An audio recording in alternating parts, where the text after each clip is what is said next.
सामवेद से संबंधित छंदोक उपनिषद के 5वें अध्याय के 4 से 10वें खंड में बताया गया है। वनवासी होकर तप करने वाले अग्नि को प्राप्त होते हैं। अग्नि से अर्थ है यहाँ अमानव पुरुष यानी आत्मा को ब्रह्मलोक ले जाया जाता है। यह जो आत्मा है देवयान मार्ग से गृहस्थ जीवन में इष्टपूर्व एवं दत्त अनुष्ठान करने वाली धूम को प्राप्त होते हैं। फिर उत्तरोत्तर क्रमशः रात्रि, कृष्ण पक्ष, दक्षिणायन, पितृलोक, आकाश एवं चंद्रमा को एक दूसरे को प्राप्त होते हैं। अंतरिक्ष में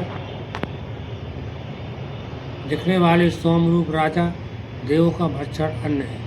कर्मफल की समाप्ति तक वे यहाँ रहकर इसी मार्ग से वापस आते हैं। अब वे धुएं के रूप में परिवर्तित हो जाते हैं, अर्थात बादल या मेघ बन जाते हैं। वे वर्षा के रूप में बरसते हैं। तब वे प्राणी वर्षा के साथ लौटकर अन्न बनते हैं। यह अत्यंत कष्टकारी योनि है। अन्न खाकर वीर से संतान होती है और उसी प्रकार जीव बनता है। जैसा उसका कर्म होता है वैसी यह योनि में वह जन्म लेता है। यदि शुभ कर्म होता है तो ब्राह्मण बनता है और थोड़ा बहुत कर्म बिगड़ता है तो अन्य योनियों में जन्म लेता है। ज़्यादा पाप करता है तो कुत्ता, सुअर आदि बनता है। और जो व्यक्ति पाप में ग्रसित होता है उसका पतन होता है।